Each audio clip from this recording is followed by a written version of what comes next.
This episode is proudly supported by Pepe Sayer Australian Cultured Butter, batch churned from single origin cream. We've got a culturing process, a fermenting process, an aging process. So the butter will taste very different than, I guess, the average supermarket butter. I like to say we make butter makers butter. Like, this is the sort of butter makers would like to eat, simply because of the slow process in which we ferment and age and get the flavour into it. You know, the natural fermentation that gets all the flavours into the cream, and then once you churn it, you end up with this really rich, flavoursome butter that evolves and changes because it's a live culture that's in the butter as well. For more information, go to pepesayer.com.au. I'd like to acknowledge Australia's First Nation people as the traditional custodians of the land, and for this episode in particular, the Dharawal people.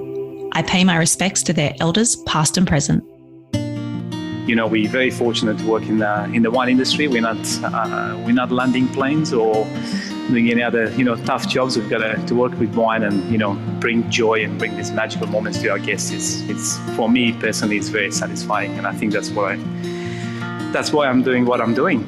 This is the Over the Glass podcast. I'm Shanteh, Wale. Christmas and New Year's Eve are centred around the celebration of good company, food and drinks. Whether you spend it with your work colleagues or with your own family, how we choose to spend the summer holidays says a lot about who we are and what we hold dear to our hearts. Adrian Filiuta is one man that's hard to get a hold of, one of Australia's most coveted Master Sommeliers, Group Sommelier for Merivale, and father of twins. It's no denying that this talented man surely has his hands full. Hi, Adrian. Thanks for joining me. Hello, Shanteh. Thank you very much for having me. I'm so surprised you said yes. I know how busy you are, so thanks for taking the time out in the total craziness of the silly season of December. Look, it's important. It's important, and it's such a great energy around Christmas, despite all these recent challenges of the trade. It's very exciting time to be back. It is indeed. It's kind of gone from 1 to 1,000 very quickly. And how are you going? So you've had a bit of a lockdown, and now we've got, December. How are you travelling with everything? I think I'm going to echo your thoughts. We've gone from 0 to 100 in a very short period of time. And very, very busy at the moment. As you know, Merivale is moving very fast, and we've got a lot of new projects that we have been opening in the last few weeks, as well as our existing business. But I think the most positive things is definitely the guest energy and the guest engagement and the excitement of our guests to be back in our venues is just something that we feel of this energy. So it's very excited to be back. Perfect. That's great to hear. And how are you finding the guests since they have got back? Are you finding that they're thirsty, or where are they at?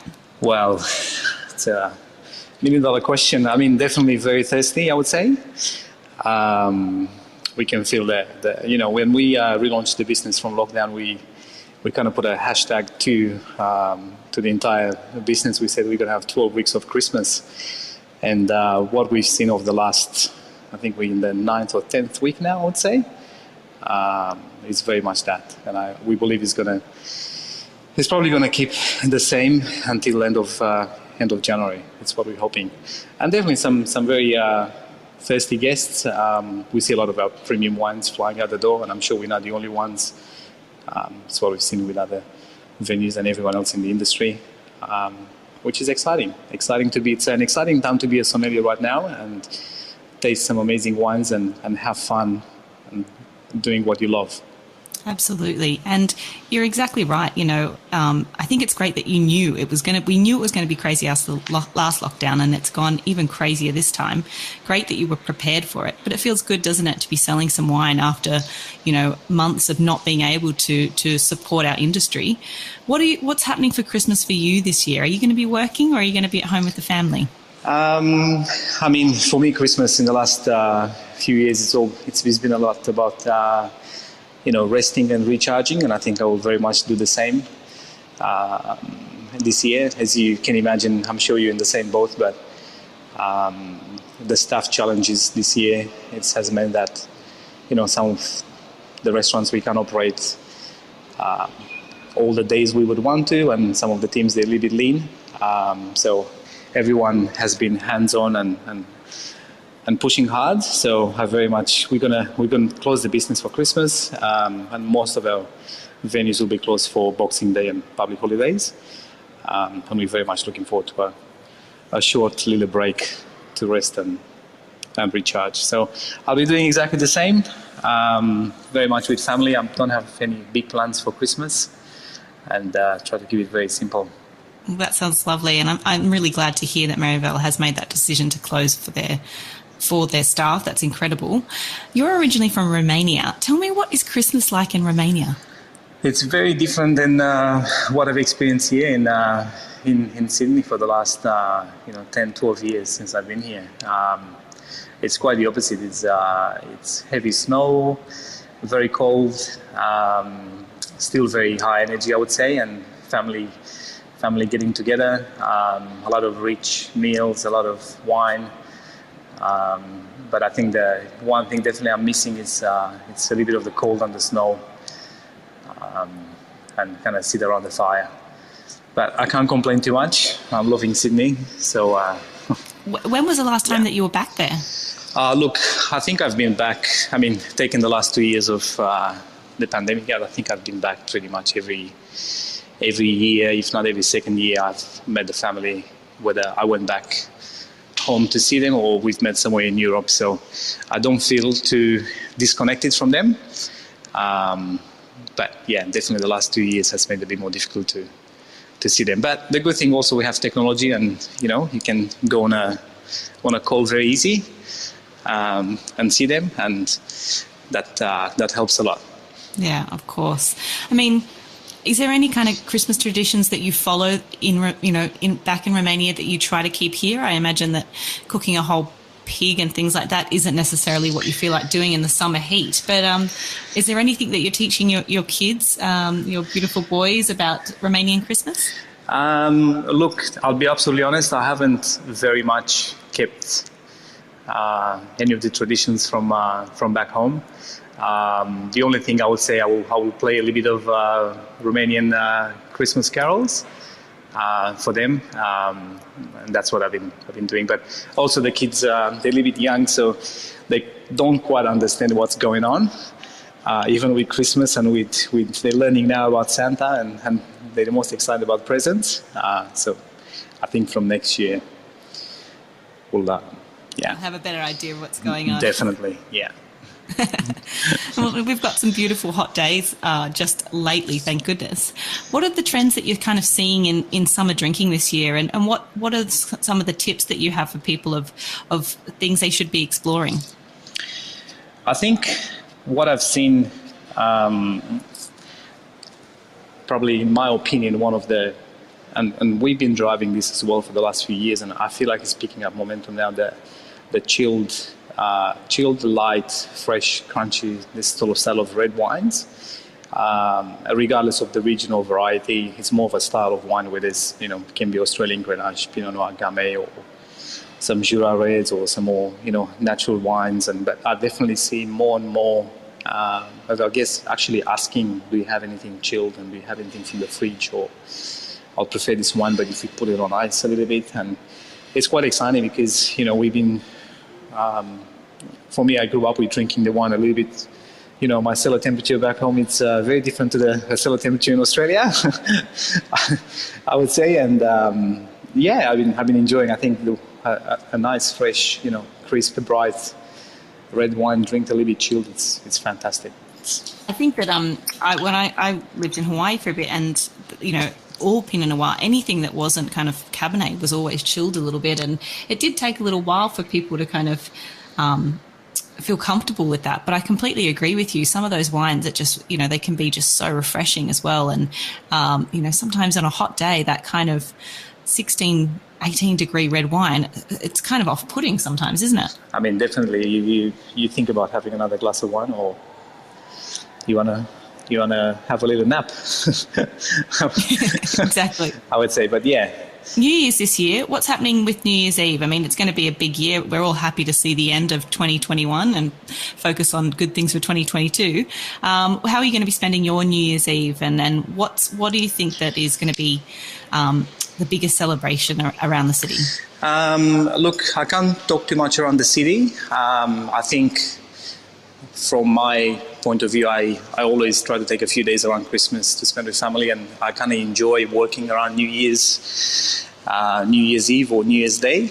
I think our focus, I mean, we're going to trade out venues in the city, have restaurants. We're going to open for Christmas Eve with a special menus. But I think the celebration will be more towards kind of on the beaches, if you like, on the coast. So, Totis in Bondi, New Year's Day is always a big party. New Year's Eve at Bert's is always very, very popular with the locals. So I think I'll be spending the time between the two. Perfect. Oh, well, I'm sure that you'll be selling lots of good booze. And I don't know if everyone knows this about you, but you're pretty fast on your feet when you get on a restaurant floor. I still remember that from the key days, that you kind of like a blur as you're wandering around, and you do everything with just very effortlessly, It's kind of like always got a smile, and even with the stressful times, you're still able to just do it like it's nothing. So I have no doubt you'll be selling some really good booze on New Year's. What are your hopes for the future for our industry, Adrian, in 2022? I mean, hopefully we don't have to, lock down again and go through what we've gone through in the last, year, 18 months. But I'm very, very positive. I mean, I think we've done a great job in terms of our, vaccination rate, and people they have gotten on board with this. And I'm hoping pretty much everything to come back to normal, I would say, from early next year. So, as you know, as everyone in the industry, and it's not just our industry, there's some other industry affected by shortage of staff. So I'm really hoping that slowly we will get some people coming through, and because we've got some great, some European, US talent that usually come to Australia around the summertime. I'm hoping a little bit for that. Yeah, you and me both, that's for sure. You have got an incredible team that you do have, and you said recently that you're coming up to 10 years with Merivale. Congratulations, that's a huge feat. Yeah, it's funny because you asked me that how long I've been there, and I actually had no idea. I knew I was coming close to the 10th year, and I think I took a moment to reflect that in January it's going to be 10 years. And I'll be absolutely honest with you, I'm not sure where the time has gone. We grew as a business significantly in the last good few years, and I think that's one thing that kind of keeps me energized. I like the plate to be full all the time, and always thinking of what can we do, and that's one thing that kind of makes me very, very excited to work for Merivale. And I think, to be absolutely honest, with all our new projects coming and what we've got in the pipeline, I think the future has never been more exciting for me. That's amazing. I mean, you have around 30 sommeliers that work for Merivale, and just the future is extremely bright. I have a huge amount of respect for Frank and yourself. And I really think that, like you said, there's going to be lots of good things coming. I'm sure we'll all hear about them in due time. But I wanted to ask one more question, and that is, sommeliers and aromas it's a huge part of our life and a huge driving factor. We talk about aromas all the time. Can you name kind of 3 aromas that really represent Australian summer for you that you can think of? Oh, good one. You took me a bit by surprise here. I think Australian summer, if I'm to think of aromas, I think the smell of the beach, I would say. I'm not sure how to describe this in simpler words, but the smell of the beach, and when you spend a nice day at the beach and you go home and you can still smell it on your skin. I think that's one of the things I can close my eyes and I think of Sydney. And I think spices. I think a little bit of licorice and spices is what will come to mind if I think of festive season. Yeah. Definitely the festive season, the best part of it. And just, in terms of the fact that you are coming up to 10 years, so many people want to get started in this industry. And I believe it truly is one of the most rewarding. What do you think is the most rewarding part of your job?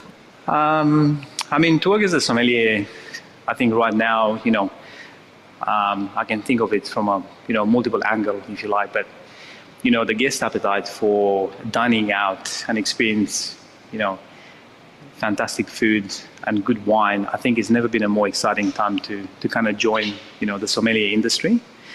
And I believe, if I reflect to the last 10 years, I think also the guests' appetite for knowledge and how well educated some of our guests are, it's fantastic because it's just challenging you and pushing you to know more and learn more and bring that to the table. And I'm very much enjoying this. And from my point of view, I think the people I work with is probably the most rewarding part of my job. And we're very fortunate to work in the wine industry. We're not landing planes or doing any other tough jobs. We've got to work with wine and bring joy and bring these magical moments to our guests. It's for me personally, it's very satisfying, and I think that's why I'm doing what I'm doing. I think that's very well said. Well, Adrian, I really hope our paths cross soon. Anytime we're in the same room, I really have a big smile on my face because I thoroughly enjoy your company. Best of luck with everything, and I hope you really have a wonderful Christmas and New Year's. And thank you so much for taking the time out of your extremely busy schedule to join me today. I'm very much looking forward to catching up with you over a glass of wine. Can't wait. Cheers to you, Adrian. Much love. Take care. Cheers. This is Over a Glass. I'm Shanteh Wale. Stay tuned for more stories from the world of wine and drinks. Listen in every Thursday on your podcast app. Follow us on Instagram at overaglasspod and contact us at overaglass@deepintheweeds.com.au.